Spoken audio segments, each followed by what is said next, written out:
How do you feel about the way the quilt industry has evolved? What have you seen? I feel wonderful about it. I just think it's so exciting. There's lots of people that I admire in this industry.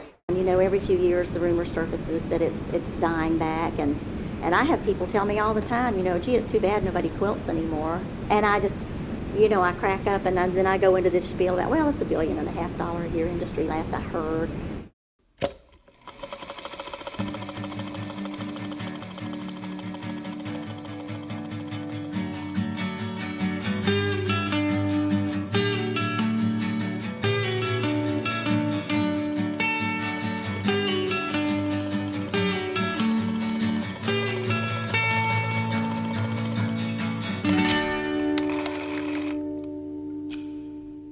Hi, and welcome to Running Stitch, a QSOS podcast, where we listen back to excerpts from the Quilt Alliance's QSOS Oral History Project and invite guests to help us think about both the history and the present of quilts and quilt making.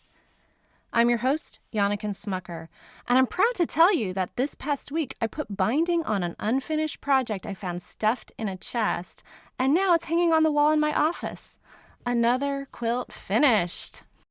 Today on Running Stitch, we are going to talk about the quilt industry. We might romantically think of quilts as a charming genre of folk art resulting from ingenious reuse as well as individual and collective creativity. But that vision of quilts and quilt making overlooks a thriving quilt industry that has existed since the 19th century, publishing patterns, selling fabrics and other supplies, promoting quilt making as an appropriate and fun activity, and offering celebrity endorsements. For well over a century, quilts have meant business, with both small independent companies and large multinationals getting in on the game. And in today's age of social media and online retail, the business side of quilts has continued to thrive while navigating all sorts of bumps in the road, including, most recently, a global pandemic. So what has happened in this past year when businesses big and small have had to rethink their models and develop new ways of connecting with their customers? We've invited a stalwart member of the quilt industry to discuss how quilt businesses have adapted. And we also discuss the role of celebrity in the quilt industry, both today and in the past. For decades, our guest, Linda Pumphrey, Senior Account Executive for Mountain Mist, has worked for quilt businesses, typically crisscrossing the country managing their accounts.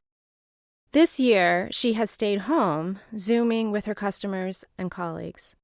In 2012, Mary Kay Waldvogel, who you'll remember from our recent episode on great quilts, interviewed Linda for QSOS before a live audience at Quilters Take Omaha, a Quilt Alliance event that was hosted by AccuQuilt, which Linda was working for at that time. You can explore the entire interview at qsos.quiltalliance.org. Let's listen now to Linda describe from that earlier interview her entree into the quilt industry. And then I went back to get my MBA, and my study partner was the daughter of the owner of Mountain Mist, and that's how I got to Mountain Mist. And he one of the projects we had to do for marketing was do a marketing plan for a real life company. And we decided we were going to do a bank, work with a bank, United Bank out of Denver, Colorado. And dang it, if the guy didn't have a heart attack the day before we were supposed to start our semester, and he said, I can't help you out. So Mountain Mist had approached us, Stearns and Foster had approached us, but they wanted us to do a marketing plan about an incontinent product. And we couldn't get really excited about it. so we said, is there any other products that we can do for you? And Ensure Quilt Wash was the project we chose. Quilt Wash. Quilt Wash, yes. The Ensure product that became Ensure? So we did a whole marketing plan about the Ensure product line. And then Mountain Mist flew me out to present the project, and he said, I have a job for you. And I said, no, I want to live in Denver, I'm not interested. And I flew back, and he said, don't take any other job, I'm flying through Denver, and at that time you could get through security, and he said, come talk to me. So he promised me I would only have to travel for 2 years, and I'm still traveling. Okay, how old were you when you got that? You had an MBA from, and then... I was 29. You were 29 years old. And so what was it like working at the Stearns and Foster company? Well, when I worked at Stearns and Mountain Mist and joined the quilt industry, it was very much suits. It was all men. especially in the textile side of it, the fabric, the thread, and the batting. Because of the history of textiles in the United States, it really was men. And so it was very interesting being a young lady trying to break through that, what we called that glass ceiling at that time. But I had some really strong mentors. In fact, when I became national sales manager, one of my coworkers on the management team said, "You won't work. This won't last," because we've never had a successful female manager in the company. And I'm like, "Thanks for the support." I'm going to prove you wrong. So, Wow. And so what were your duties in the beginning? I was a salesperson and had a certain territory, and that lasted for a year and a half. And then I moved into national sales for Mountain Mist. And then then basically it was my division to run throughout the company. Thank you so much for joining me, Linda. It's fantastic to hear your voice and see you. It's been quite a few years. What is your role here in the quilt world today? Well, actually, I've gone back to my roots, back with the brand that I started in the quilting world with, Mountain Mist, and I'm their senior account executive. And I worked at a satellite position before the pandemic out of my house for them. And so I still continue to work out of my home for them full time, and love being back with the Mountain Mist brand and all of its rich history.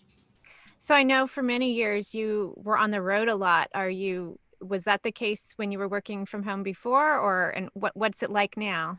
Yeah, I would travel about 2 to 3 times, well, maybe about every other week, but a couple different trips during the month. So it's had its positives and its negatives. I miss the networking. I miss seeing my customers in person and interacting on that type of base. I don't miss the airports. And I've gained so much time, what I would spend on organizing travel and traveling, I've gained that time to work on other projects. So we're moving things along faster than when I was traveling full time. So that's been a positive. So how do you interact with your clients today then? Zoom calls, Microsoft Team calls, conference calls, a lot of emails going back and forth. Just like you're interacting with your internal teams, that's how we're acting with their external teams. And we're hearing from some of our customers that they never plan. I know one of my larger customers, they are downsizing their corporate office, and their executive team is saying, "You'll never come back to the office full time. It'll be like a half-time home, work from home, and half work from the office type situation." How do you think that will change the relationships that you have? I think long-term, I don't think you'll be going out to see customers near as much. People are used to working virtually now after over almost a year. So. Are your clients primarily, well, tell us what types of clients Stearns & Foster has? We really hit all the gamuts. I work closely with all the mass merchants, but a lot of those have moved to mass merchants online as well as retail stores. Even our retail stores have moved to a more online presence. So their marketing needs are different. And so that's been interesting. Yeah. How have you adapted to more of a online retailer world? Well, we were moving that direction anyway in 2018 and 19. So we kind of set ourselves up good for 2020, but we're not near where we need to be as a brand. There's always opportunities out there. Sure. And some of the team was really dragging their feet to more online. So now they're glad they at least were drug along.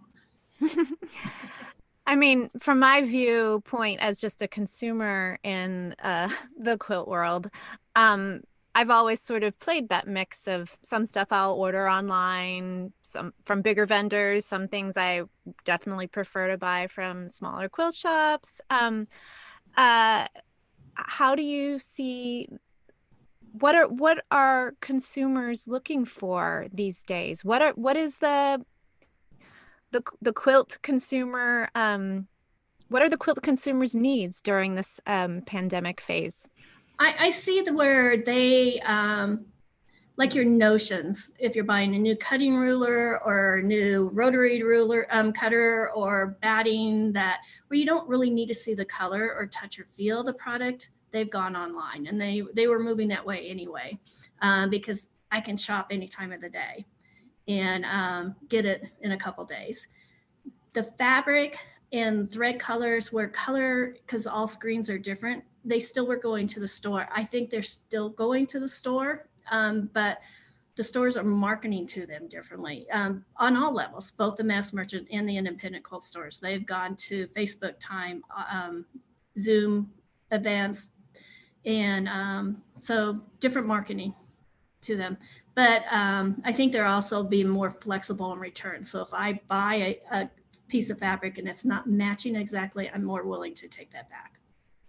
So. I can see that. Yeah.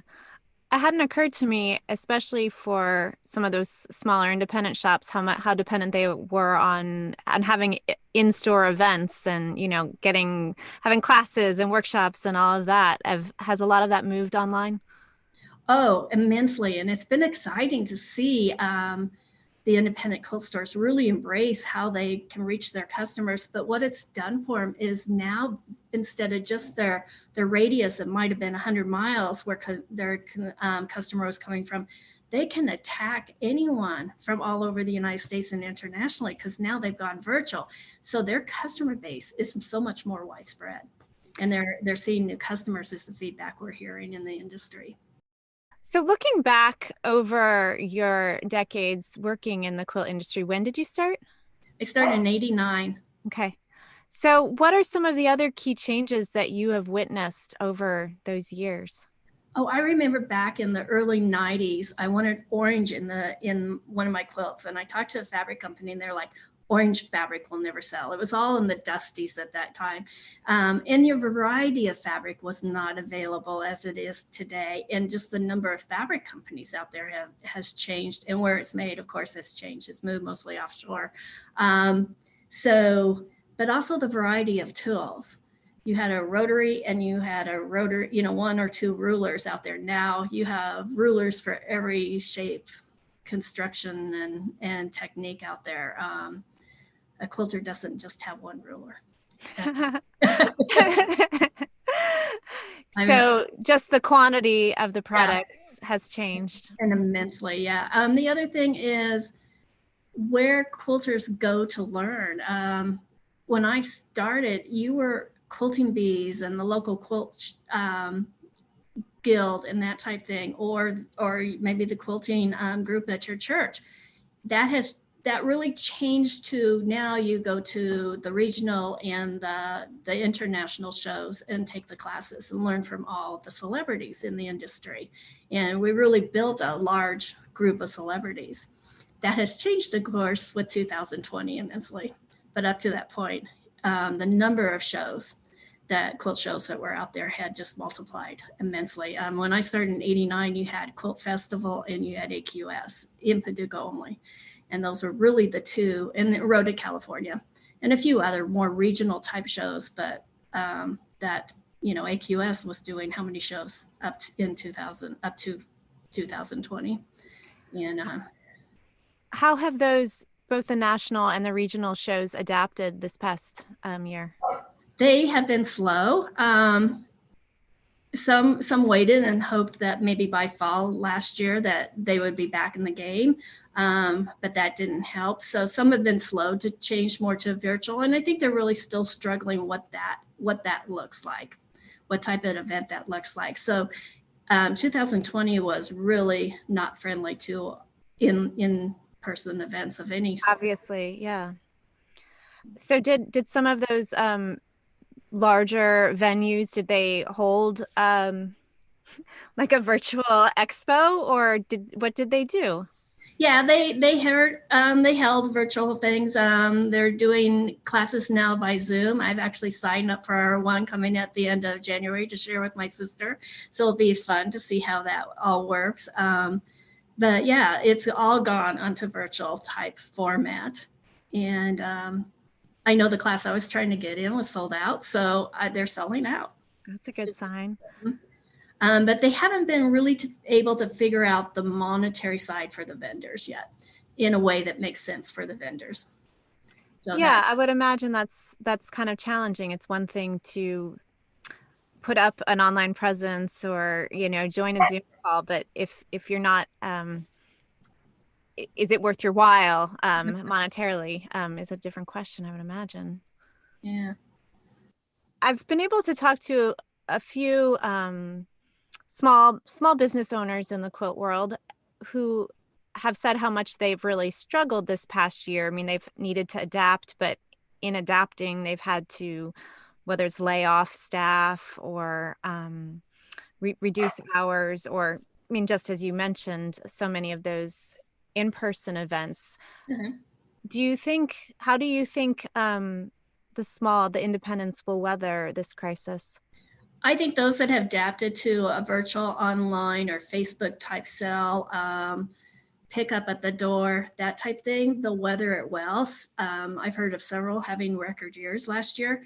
Those that weren't able to move and shift in that way probably will be gone. So, and if they don't have an online presence by any means, they've really suffered.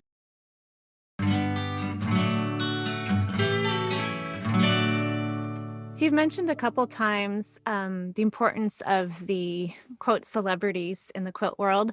On one hand, this is sort of a new phenomenon. How did this emerge within the industry during the quilt revival? I'll switch that question to ask about the earlier era when we both know that there were celebrities as well.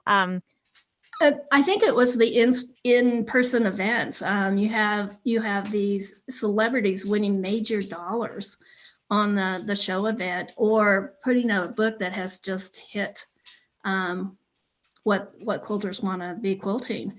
And so it developed what I call icons or celebrities in the industry, because we were able to take a class from them. We didn't have, if we were in a really small quilting bee or quilt group and couldn't afford to bring in a major national celebrity, we never got to really touch them except for their books. And now with the events prior to 2020, we were able to actually take a class and get to know them and hear their life stories and that type of thing. They became a real person to us. How do you think that impacted the consumers? I think in a very, very positive way. Because they felt like they know us, the icons in the industry. I know them and they're my friend, type thing. So I think anytime you can have that personal relationship, I think it keeps you involved. And from your perch in as a business person, did that, of course, help sales as well? Yes, if we can leverage, build a relationship with those that use and promote our products and leverage that as they can become our spokesperson and really advance our marketing to a different level. Let's listen back to Linda's 2012 interview in which she describes the quilt celebrity that helped propel Mountain Mist to fame in the 1920s and 30s. Mary Kay Waldvogel, the intrepid quilt researcher interviewing Linda, helped her discover the real history of the Mountain Mist spokesperson. You remember the story about Phoebe Edwards and how you put that together? Mary Kay came, and we were talking about Phoebe Edwards, and we didn't know if she was really a person or mythical like Betty Crocker. And so we kind of suspected she was real, but we really didn't know. We didn't know if that was like a pseudonym for Fritz Hooker or what. And we had vaults all over the building. It was built at the turn of the century, and sub-basements in Mountain Mist. It was a great haunted house on Halloween. We didn't have to do anything. The cobwebs were natural. And so Mary Kay I don't think you know the background story. Vicki said, Mary Kay Waldvogel, and I'm like, who is she? She's a quilt historian. I'm like, great. She's coming to see us today. And it was a crazy, busy day. And I was in my best mood that day. My team members. And I said, she gets 15 minutes and she's out of here. Isn't that really nice? Yeah. So then Mary Kay came and she started laying out, and she's like, what does this mean on this letterhead? And she piqued our interest, and I think you were there, 2 hours? Mm-hmm. So 15 minutes turned into 2 hours, and then has turned into 20 plus years.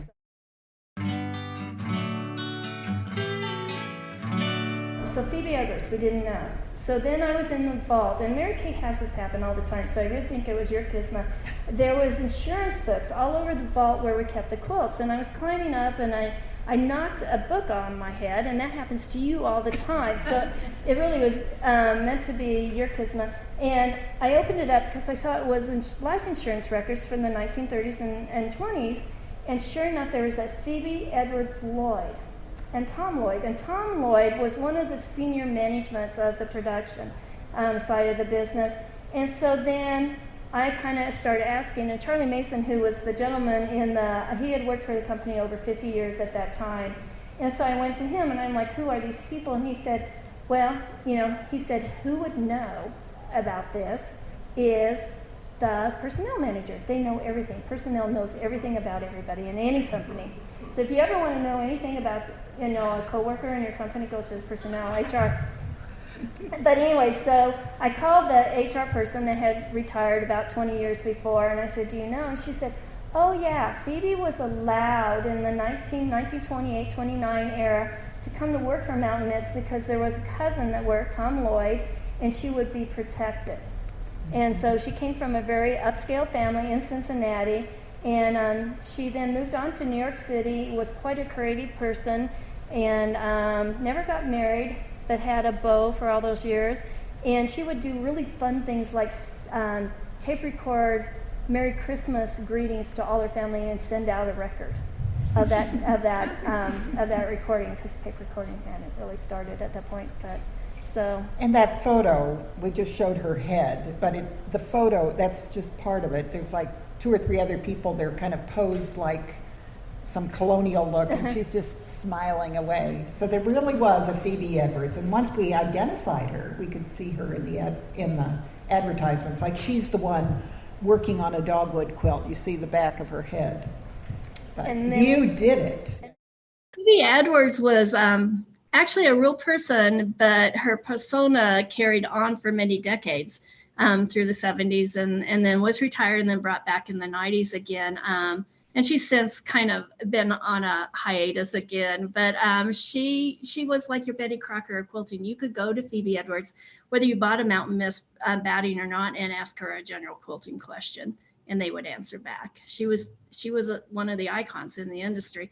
But also there was Mountain Mist contest out there. There were state contest fairs that built some celebrities. Bertha Stange is one out of Illinois, just to name one.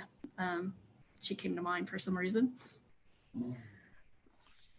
Yeah, it's helpful to remember that there's precedence for all of this, right?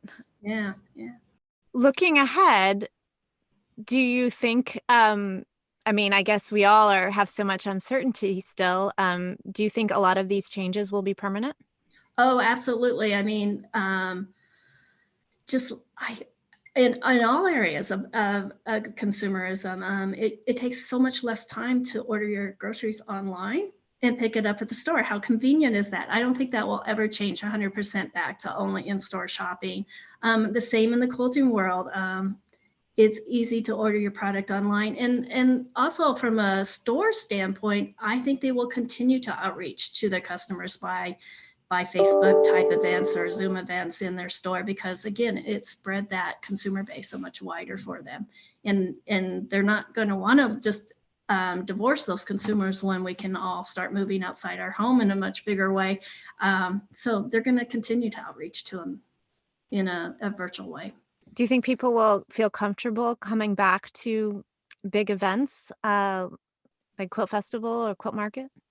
I think that's kind of a 50-50. There are those that will not feel comfortable and maybe never feel comfortable again if their family was hit hard with the virus in some way. And then there's those individuals that need the networking and that we're a very touchy-feely industry and need that. And will be back the minute they can. Yeah, I can see. I mean, I agree that it's a very touchy-feely industry. It's hard to imagine, just the amount of all of the petting of the fabric and all of those things, whether it's the fabric or hugging Again, your yeah. old friend or your old teacher or whatever. I'm sure those things are really missing. We often, in our QSOS interviews, ask a question about what do you think the biggest challenges facing quilt makers today are? Do you have an answer to that question? I think the challenge during our shelter at home is really just being able to network and keep in touch with and see what's happening in the quilting world. That's what the big events and getting out to shows and seeing what your favorite icon in the industry is doing, and that's missing, which could have its good effects. Everyone's going to have their individual outlook, and it'll be exciting to see where people have morphed during all this time away together, to see where their art form has gone. Are they still doing the same style, or have they changed to a completely new avenue? So that will be exciting. What are you most looking forward to when things return to whatever the next phase of normal is? Actually getting back to networking. I do miss that part in the quilt industry. Getting back to in-person shows. I mean, when I go to a show, it's like seeing all my friends. And so I miss that part. And you have to do other things and make an intent to outreach, where before the shows just gave you that avenue. So it'll be exciting to get back that. And I miss seeing the quilts, seeing what people are working on and what's the new technique and that type thing. So I'm looking forward to seeing that again. Do you think platforms like Instagram have filled that void? And since it's such a visual medium, I do to an extent, and I'm sure that's why Instagram and Pinterest have continued to explode and be a huge social medium. And then your Zoom meetings, you're seeing what's coming out. So your FaceTime events in the store. But I think it's a different impact than seeing it in person. Yeah, for sure. It's always different seeing the quilt in the flesh, so to speak. Yeah. And then with the quilt artist, they're hearing the background story to it. That's true. Actually, I mean, that's such an important part of what the Quilt Alliance has always cared about, is not just the object itself, but the story behind it, and the story behind the quilt maker as well. Yeah. Which is why we keep recording these interviews,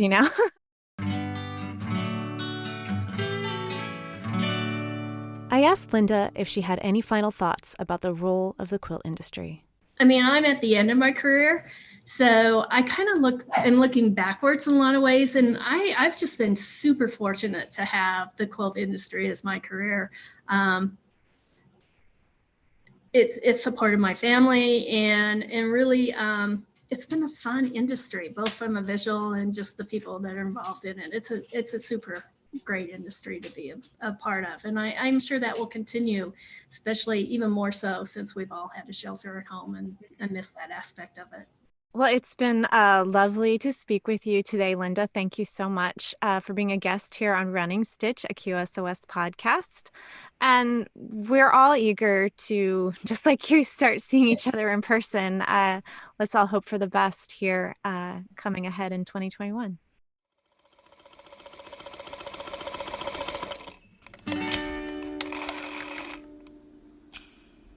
Running Stitch, a QSOS podcast, is a project of the Quilt Alliance, a member-supported national nonprofit dedicated to documenting, preserving, and sharing the stories of quilts and quilt makers.